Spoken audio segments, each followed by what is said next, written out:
There are only a few ideas that had as much of an impact on education as those of John Dewey.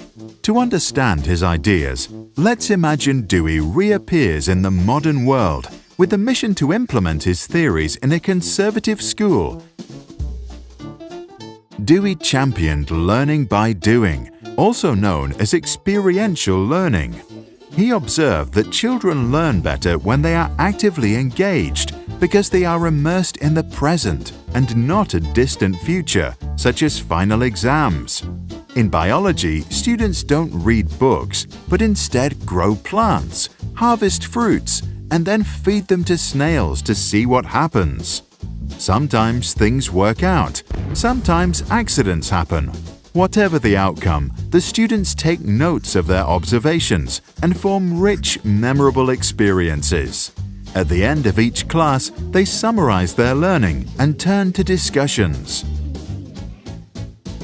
The discussions prepare the students for life in a democratic society where decisions ought to be based on reasonable arguments. Through the debates, the children learn to formulate their own ideas, convince others, and learn to see the world from a different point of view. In one discussion, some started to argue that school uniforms limit self-expression and that they should be abolished. Dewey, who believed that schools should prepare children for life itself and serve society as a force for innovation and reform, encouraged those students to start a petition to find out for themselves if real social change is possible.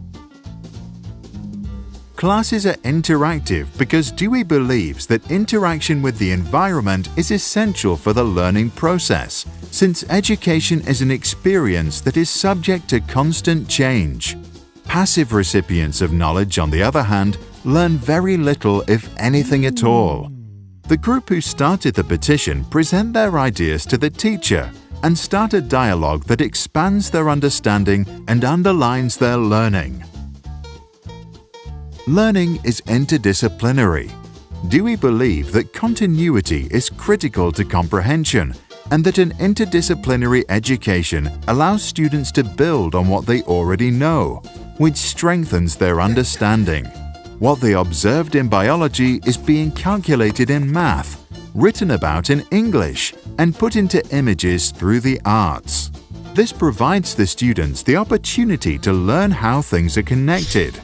To the brain, this process is more effective because it can link new knowledge with previous experiences and build stronger mental models. Dewey believed that when societies calculate the price of education, they shouldn't only look at the cost of school buildings, teachers' salaries, and other resources. They should also consider the costs of all the hours input by the children. Because the children are the future of our society and human progress, their time in class ought not to be wasted. It is thus the school's responsibility to be a playground to practice a future we wish to see, so when the kids grow up, they can go and create it. About education, Dewey famously said, "It's not a preparation for life, education is life itself."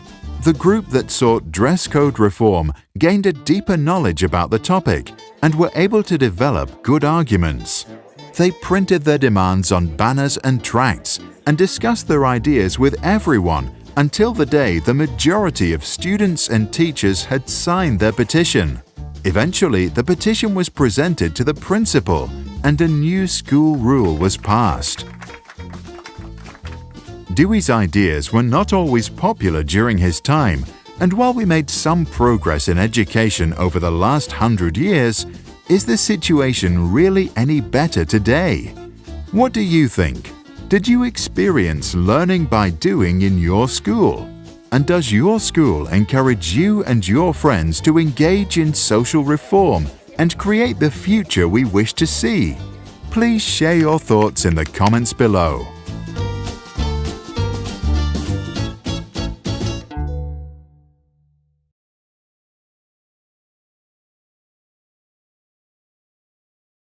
Sprout's videos are published under the Creative Commons license. That means our videos are free and anyone can download, edit, and play them for personal use. And public schools, governments, and nonprofit organizations can also use them for training, online courses, or designing new curriculums. To help us stay independent and support our work, you can join our patrons and contribute. Just visit patreon.com/sprouts. Even $1 can make a difference.